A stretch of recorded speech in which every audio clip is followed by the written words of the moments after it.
Goeiemôre, dit is dan 14 Maart 2026, lesing 106 van die Groot Johannes Evangelie boek 3.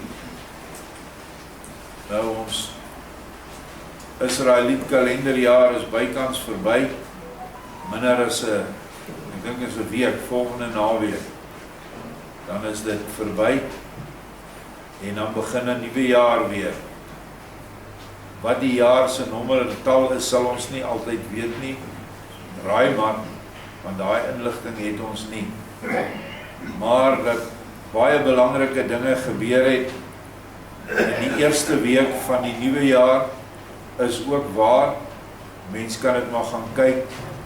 Moses het op die 14de Abib het hulle uitgetrek uit Egipte uit. Hulle het ook op daai selfde datum uitgetrek uit die woestyn uit en in Kanaan in. Ons volk is gevestig omtrent op daai selfde dag. Ons het dit eendag uitgewerk. Jy kan dit op Google uitwerk. En dit lyk of Jan van Riebeeck ook 6 April daai tyd was Pasga gewees, volgens ons kalender daardie tyd. So baie groot dinge kan gebeur. Ons verwag baie lelike dinge as ons na die nuus kyk, maar ek het 'n boodskap geplaas nou die dag op Facebook wat Yeshua sê, vir julle wat myne is, wat by my skuil, hoef julle glad nie enigsins te vrees vir iets nie.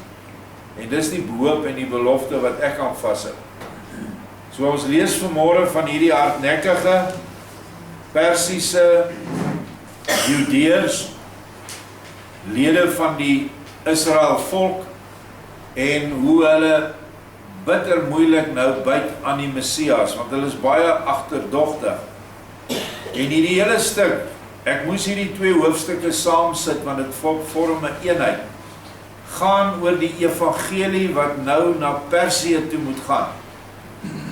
En as ons vandag kyk na waar Persië was, is dit die teenswoordige Iran, waar daar baie Christene is. Nie luister na alles wat die media vir jou sê nie.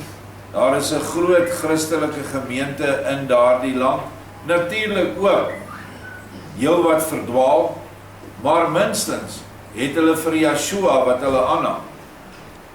Hulle noem dit die Armeense Christendom. En net laasnag het Amerika daai Armeense gemeenskap in hulle maai ingebom. Soveel nou vir die kantige Christenland wat nou alles beweer, hulle is God se uitverkorenes op die aarde. En hierdie Christendom het sy beslag gekry, hier, waar hierdie perse nou bewerk word deur Yeshua. En uit die hart van die saak het hy daarna, na sy opstanding, het hy ook sy apostels toe gestuur. En het hulle sekerlik gemeentes begin, want dit was hulle taak. Yeshua doen die aanvoerwerk en hulle doen die bouwerk. Dit is hoe die evangelie werk. En nou aan die einde van die tyd kan ons nou lees en kan ons die ooreenkomste sien van ander broers en susters van ons, wat ook vas in die Ou Testament gewortel is. Hulle is nie betrokke met enige fariseërse menseleringe nie. Hulle sit net vas en hulle sê hulle bly by Moses. Klaar, jy kry hulle nie daar af nie. En hier sal ons dan ook riglyne kry hoe ons met hulle te werk moet gaan. Want onthou, almal is nog sy kinders. En alle Israeliete moet ingebring word binne in die band van die verbond.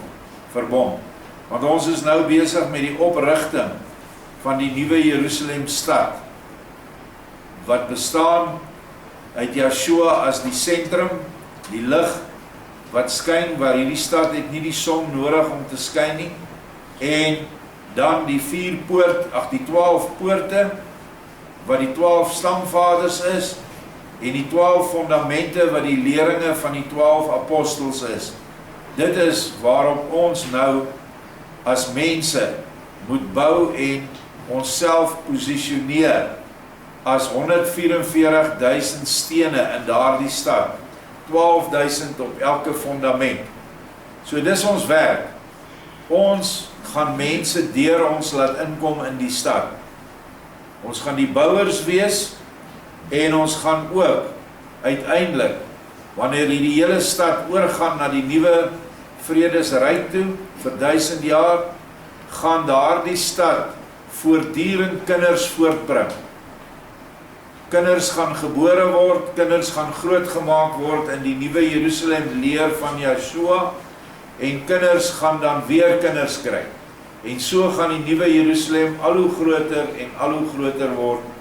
En Yeshua sê op 'n plek, meer mense as wat nou op die aarde is, sal uiteindelik op hierdie nuwe aarde wees en hulle sal nie mekaar verdring nie. Die rede hoekom is eenvoudig, want almal sal net genoeg wil hê vir homself en die res sal hy vir sy naaste uitdeel. Daar sal nie geld wees nie, daar sal net behoeftes gesien word en aan behoeftes voldoen word, omdat jy vir jou broer lief is. So die betaalmiddel in die nuwe bedeling gaan liefde wees. Goed, nou is nou by Yeshua, en is nou hierdie Persiese mense, en Yeshua vra vir hulle nou, hoofstuk 1:9-7, die Persiese vrees vir die Romeine. Yeshua sê vir hulle, het julle dan nooit in julle land die berig ontvang, dat daar 30 jaar gelede in 'n stal te Bethlehem, die ou stad van Dawid, uit 'n maagd 'n koning vir die Judeërs gebore is nie? Die wyses uit julle Moreland het 'n ster gesien, en vra hulle gees, wat hierdie ster, wat hulle nie geken het, die beteken het, en die gees dra hulle op om die ster te volg. Dit sou hulle lei na die pasgebore koning van die Judeërs, wat op aarde 'n ryk sou vestig, wat ewig geen einde sou hê nie.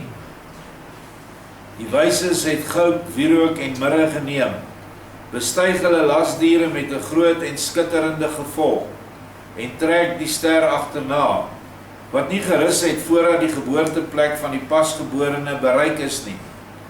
Daar soek die 3 toe die pasgeborene en kom by Herodes, wat hulle ook nie kon inlig nie, maar hulle weer na Bethlehem verwys het, waar die wonderbaarlike ster stil gestaan het.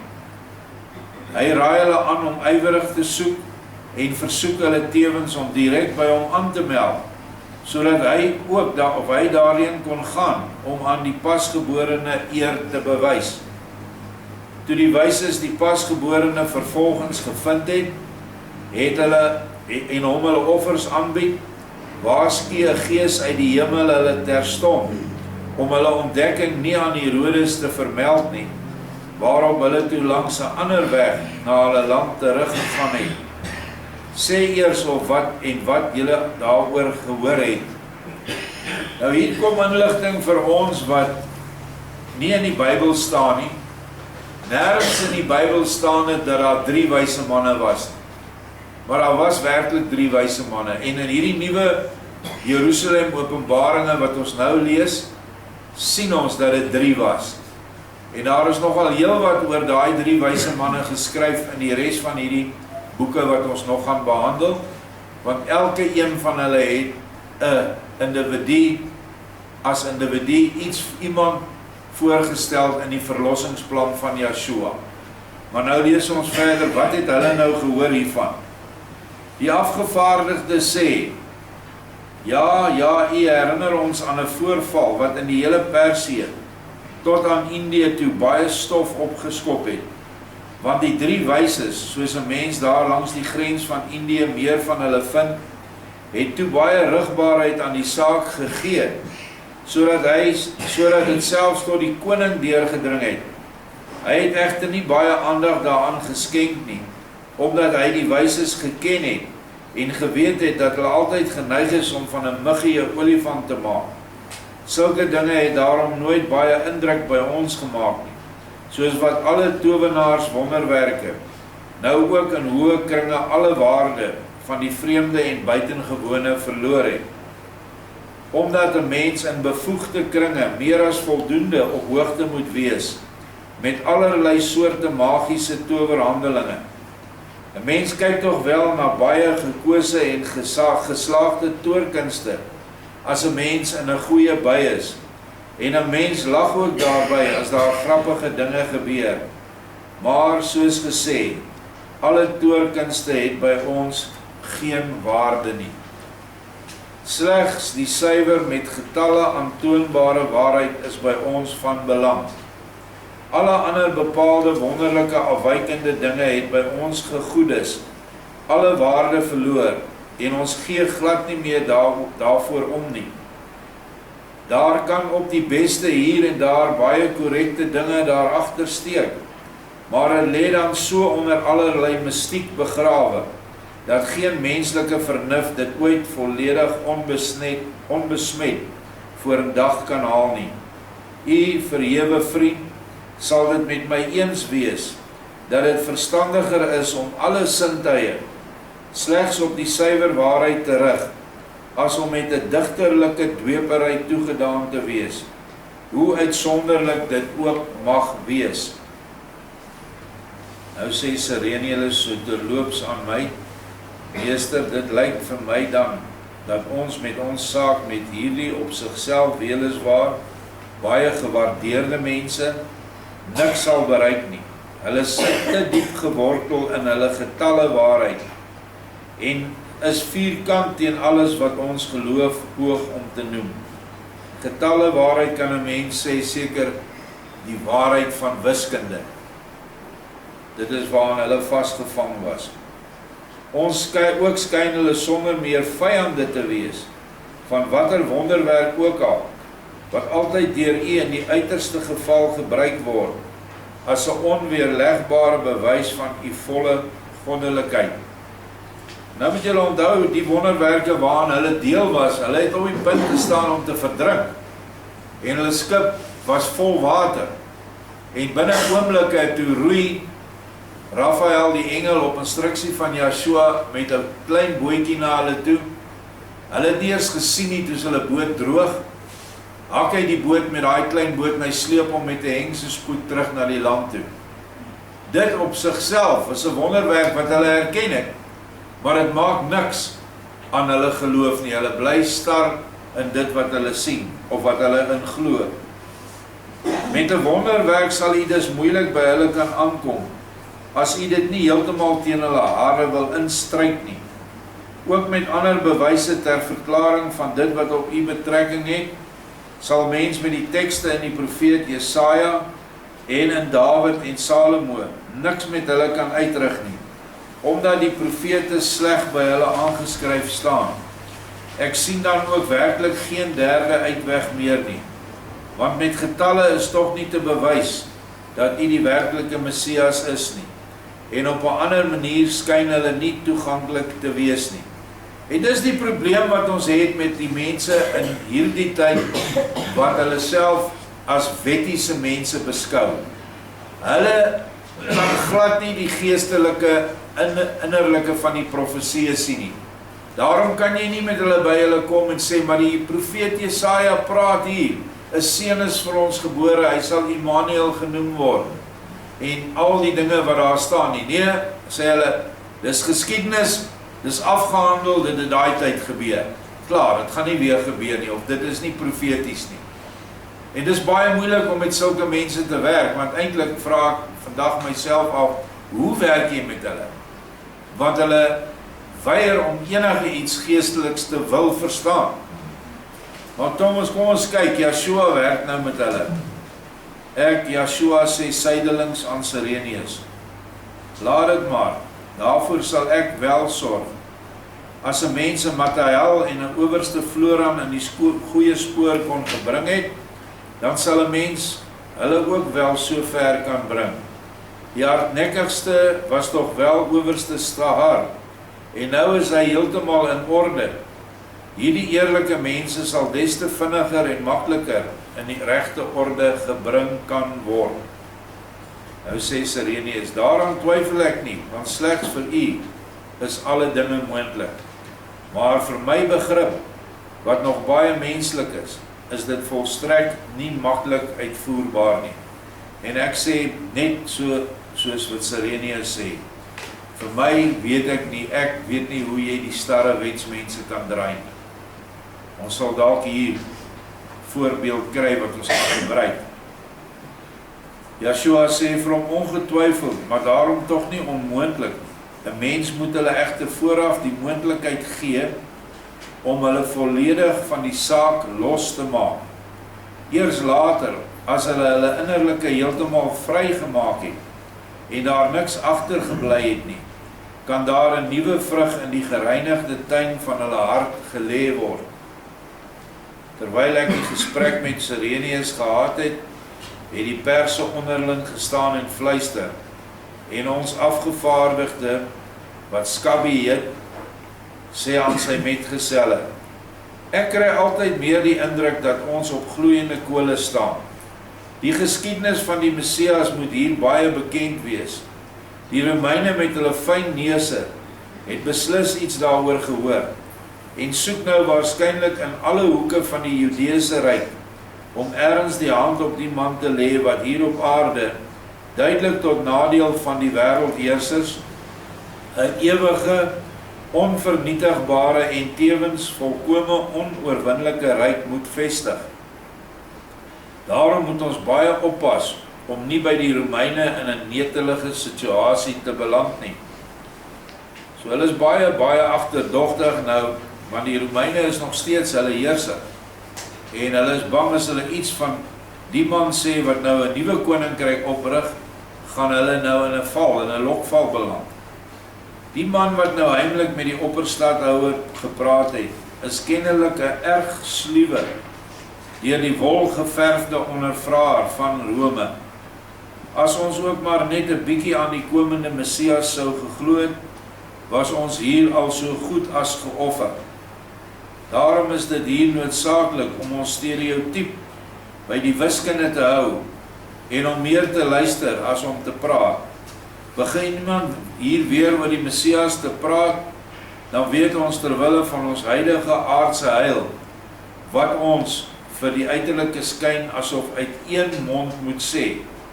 Ons weet self goed wat ons as Judeërs van die profete moet dink, maar hierdie slimmerikke hoef ons dit nie aan die neus te hang nie. Die regter en ondersoeker ken ons skrif van A tot Z beter as al ons skrifgeleerdes, en wou wel kat en muis met ons speel, is nou verwysend na Yeshua. Maar ook ons is slim en wys, en hy sal nie slaag nie, ondanks die feit dat ons hier deur die wonderlike man van die sekere ondergang gered is.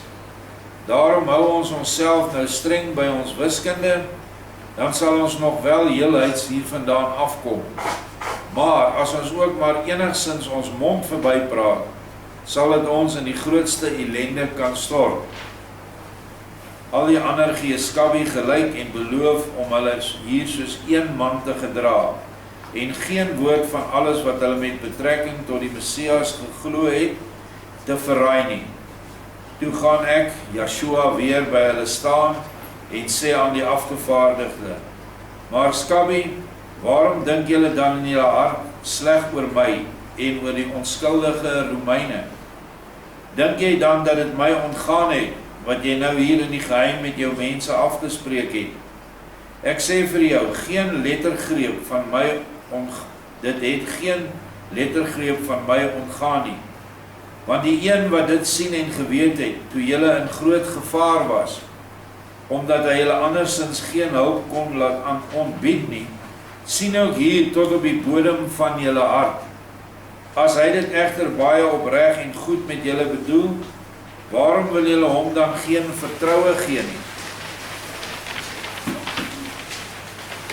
Skabby sê, u is wel baie verstandig en wys, maar sal u wysheid ons wel kan help?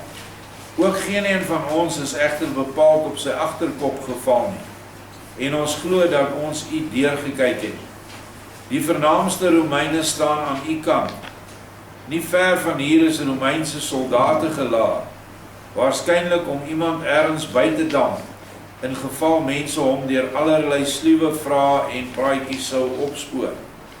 Maar by ons hoef jy hom sekerlik nie te soek nie, want hier sal ewiglik niks ontdek nie. Terloop sê Sirenius toe weer vir my: ag, dit is tog baie vreemd met hierdie mense. Nou gaan hulle die dinge selfs op 'n spesiale manier anders voorstel. Wie het hom nou agter hierdie mense gesoek?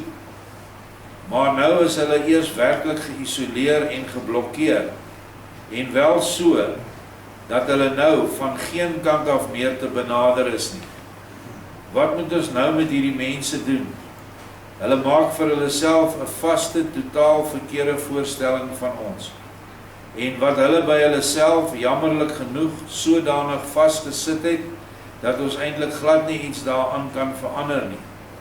Dit is nou egter die vraag wat daaraan gedoen kan word. Yeshua sê, daaraan sal nog baie te doen wees. Hulle staan nou al baie digter by die doel as voorheen. Hierdie versigtigheid het hulle al dadelik in die begin, sonder om iets te sê, in ag geneem, omdat hulle vir julle die Romeine hier sien. Want by hulle het hulle die Romeine sedert 'n tyd gelede die gerug versprei dat die Messias werklik in die Judeërse land opgestaan het en groot tekens daar verrig. Die Romeine sou egter wind daarvan gekry het en hierdie Messias nou meedoenloos vervolg. Daarby sou hulle dit nie alleen fel op die Messias uitgehaal het nie, maar ook op elkeen wat laat merk het om ook maar iets te glo van 'n Messias wat nog moet kom, of 'n Messias wat alreeds gekom het. En kyk, dit is die hele rede vir hulle beeldvorming, waarvan ons gou die baas sal word.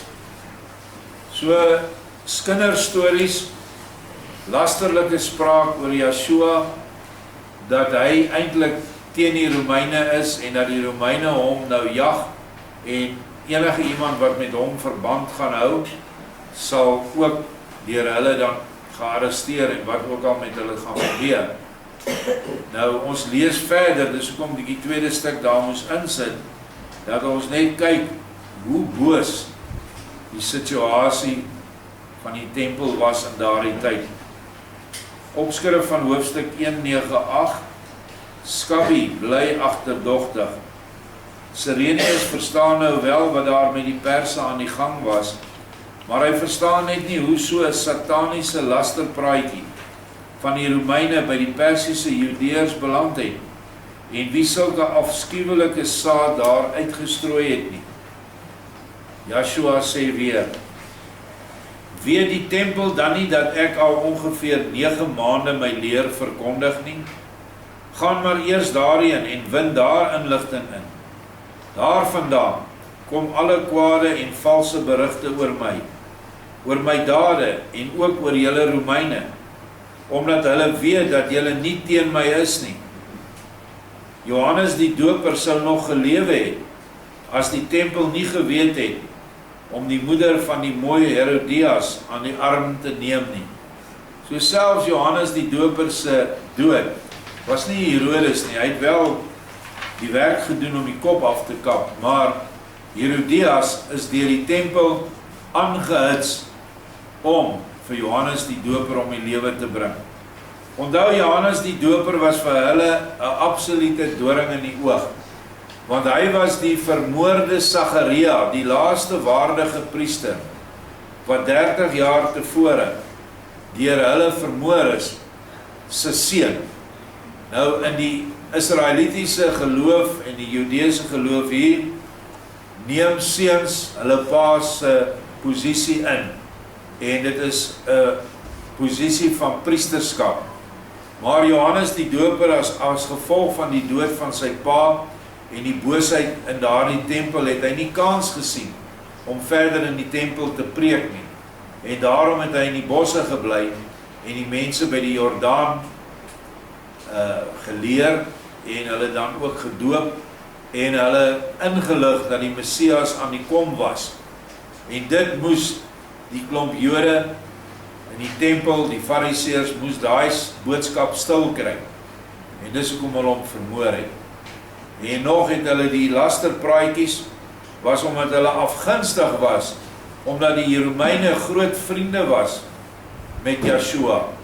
In elke dorp het jy 'n Romeinse owerste gehad, en dan het jy 'n owerste gehad oor die sinagoge. Die owerste oor die sinagoge was 'n Jood of 'n Judeër, en die ander owerste was 'n Romein. En in elke stad waar Yeshua kom, gaan hy en roep daai ou nader, en daardie ou bekeer hom totaal tot Yeshua. In uitsonderlike gevalle het dit nie gebeur nie. En nou trek hy weg daar. En hierdie Romeine dra dan die leer van Yeshua aan almal op. En dit bring dan 'n opstand teen die klomp in die sinagoge. En dit is hoekom hulle vir Yeshua so gehaat het, en die lasterpraatjies dan nou uitgestuur het. Alles, as Yeshua aan die woord, is afkomstig van die tempel, en sy arms reik ver oor die aardbodem. Maar weldra sal 'n mens dit 'n groot stuk korter maak. Nou waar is die tempel nou? Die tempel het 70 jaar na Messias moes hulle vlug nadat Jerusalem vernietig is. En Yeshua sê self in die nuwe Openbaring, die hele gespuis wat in die tempel in Jerusalem was, het hulle gaan vestig in Rome. En vandag weet ons dat dit die Vatikaan is. So die hele tempel, waarvan alles op hierdie aarde afkomstig is die Vatikaan. En sy arm strek oor die hele aarde. Hulle is vasgemaak aan die Illuminati, aan die vrymetselary, aan alle ander geheime organisasies, te veel om te noem. Hulle is direk verbind met die Jode, wat vandag die wêreld agter die skerms beheer en regeer. En nou sien ek in hierdie tyd dat Yeshua besig is om hulle arms korter te maak, want dinge werk nie meer vir hulle uit soos hulle gedink het nie. So ons leef in 'n baie interessante en belangrike tyd in die geskiedenis, waar Yeshua nou hierdie klomp boses begin oordeel, en hulle kry nou hulle verdiende loon. Kyk, so staan die dinge nou, en jy sal hopelik kan insien dat dit weliswaar moeilik is om met hierdie mense ooreen te stem, maar dit is geen verlore moeite nie, en hulle moet ook op die regte weg gebring word, omdat dit andersins werklik nie goed sou wees vir my leer en vir julle nie. Onthou, hierdie mense is van Persië of Iran vandag, en hy sê, maar hulle moet op die regte weg gebring word, dit is deel van sy plan. Nou sal jy ook die werklike rede begin sien, waarom ek eintlik hierdie Perse van die ondergang op see gered het. Om hulle liggame in die lewe te hou, sou ek geen engel gestuur het om hulle te red nie. Maar omdat die regte voorligting deur hierdie mense oor my en my werk baie belangrik is in verband met die groot invloed wat hulle op hulle groot land en op hulle talryke volk uitoefen, moes ek hulle lewens red. Sonder hulle sou ons geen effektiewe middel gehad het om die Perse te bevry van hulle eenmaal opgevatte wanvoorstelling nie. Nou, die Perse het ook baie afgode gehad. In die Persiese ryk of in die Iranese ryk vandag het jy Christene, het jy die Joodse geloof en het jy die Islam geloof. Islam het maar in die laaste 100 jaar of wat het dit die oorhand gekry toe hulle die land ingeneem het. Maar ek lees baie oor wat in Iran gebeur met betrekking tot geestelike sake. En dit is nie honderde nie, dit is duisende Iranese wat geharde moslems is, wat deur Yeshua in drome besoek word, wat sy stem hoor, wat neerval voor sy voete, en wat totaal en al tot Yeshua bekeer, en hulle daai valse Islam geloof afgooi. Dit is nêrens in die wêreld so as wat dit nou in Iran is. So Yeshua wil ook daar die mense hê. Ons is maklik om te sê, almal moet nou in die 12 stamme wees. Maar wie sê vir ons, hulle is nie ook daar gewees nie? Meeste van hulle, wat ek sien, ek kyk maar wat ek sien op my skerm, lyk vir my blank. Hulle is definitief nie minder blank as ons boervolk. En as hulle Yeshua dan aanvaar, wie is ek om te sê, jy kan nie? En die basis wat Yeshua gelê het vir hierdie Christendom wat nou uitbrei daar, is hierdie perse wat hy die boodskap voor gaan bring nou in die volgende paar hoofstukke.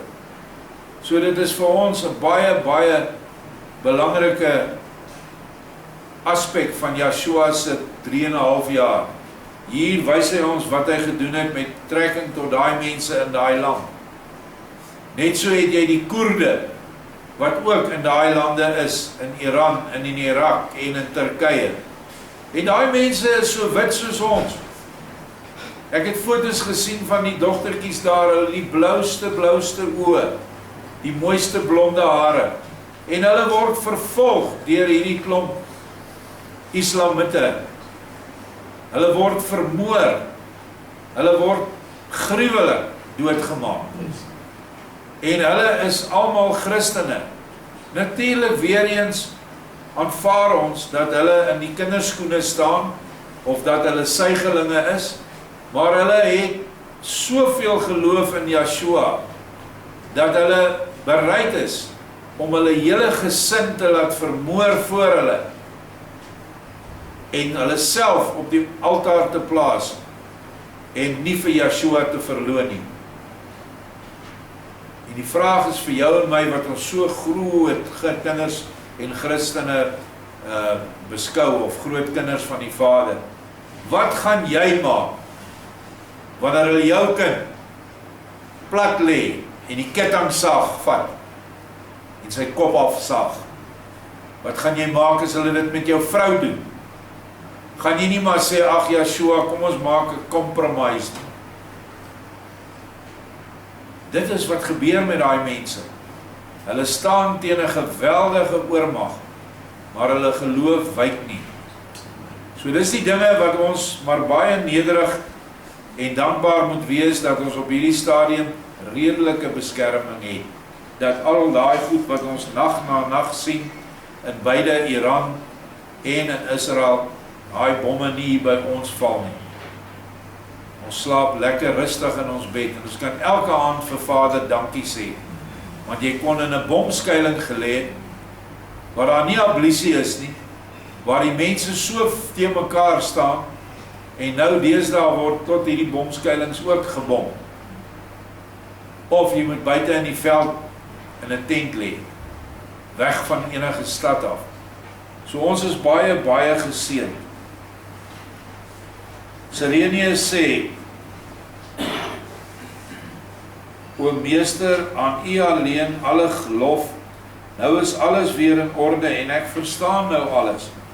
Gaan nou maar weer verder met hulle, want ek sien nou goed in, dat daar seker baie goeie resultate te wagte kan wees, en ook moet wees.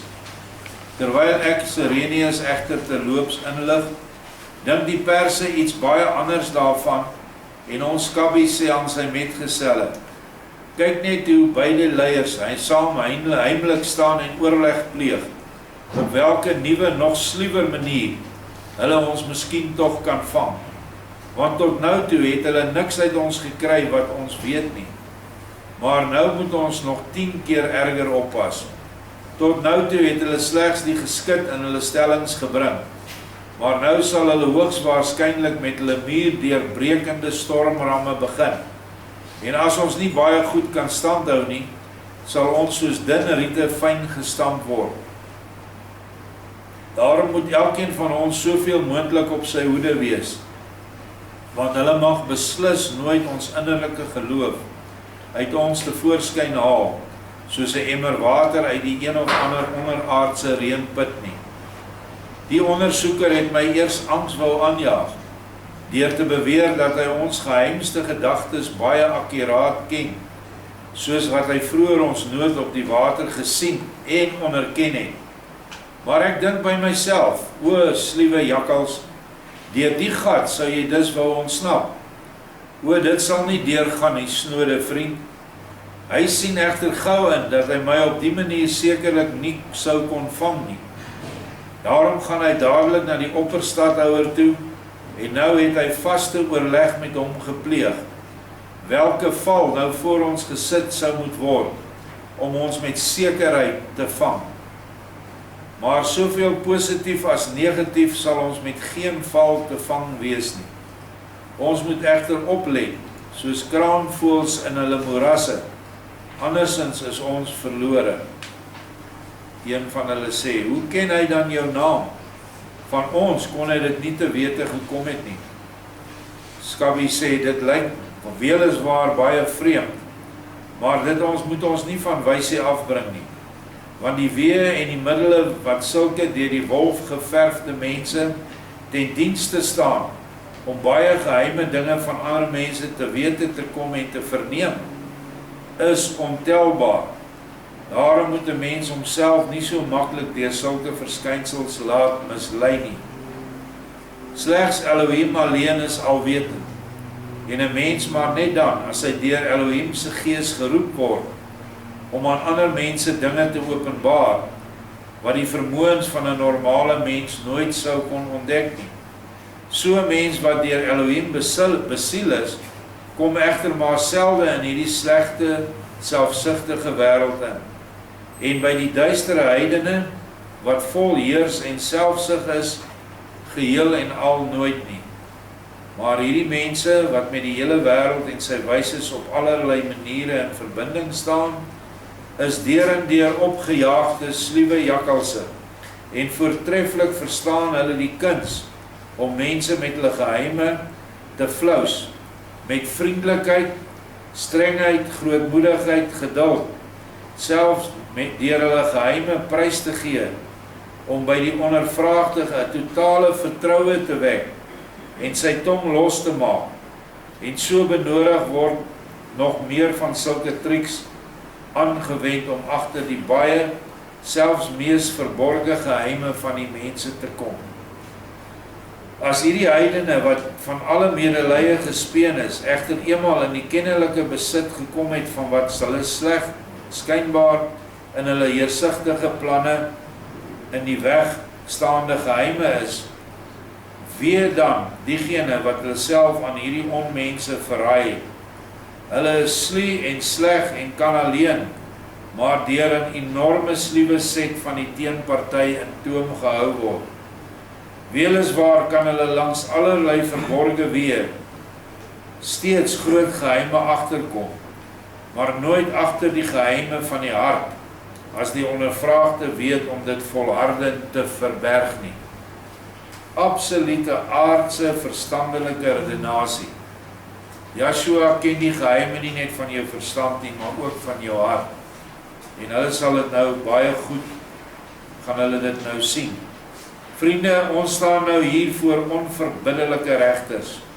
Die omstrede en deur die heidene gehate tema is die Messias, wat nou al werklik verskyn het, soos wat ons van alle kante af onmiskenbaar verseker is. In Galilea moet hy hom ergens verborge hou, tot sy ware, presiese berekende tyd sal kom. Daarom maak die heidene jag op hom, en slegs al die geloof aan die moontlikheid van ontsnapping van die groot redder van die Judeërs uit die harde en skerp tierkloue van die heidene is dodelik. Julle weet nou op welke bodem ons stand staan, en julle sal daarom ook weet wat daar gedoen moet word. Einde van die hoofstuk.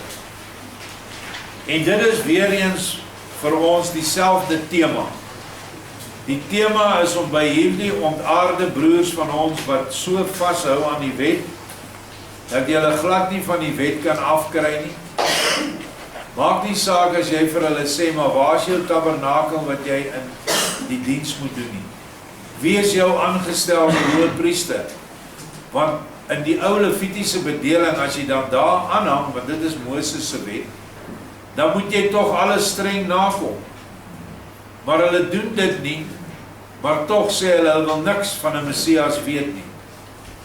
Want die ding wat ek altyd hoor, julle wil my nou weer na Jesus Christus toe van die kerk toe vat. Nee.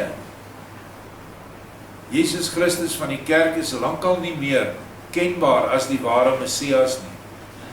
Daar het 'n ware Yeshua HaMashiach, dis die Hebreëse naam, het gekom op aarde. En hulle staan nou voor hom. En ons sal nou sien in die volgende hoofstukke hoe hy homself openbaar. Want dit is ons taak. Ons taak is om niks anders te doen as om Yeshua te openbaar en sy leer van die liefde nie. Dit is ons werk. Ook vir daardie broers van ons.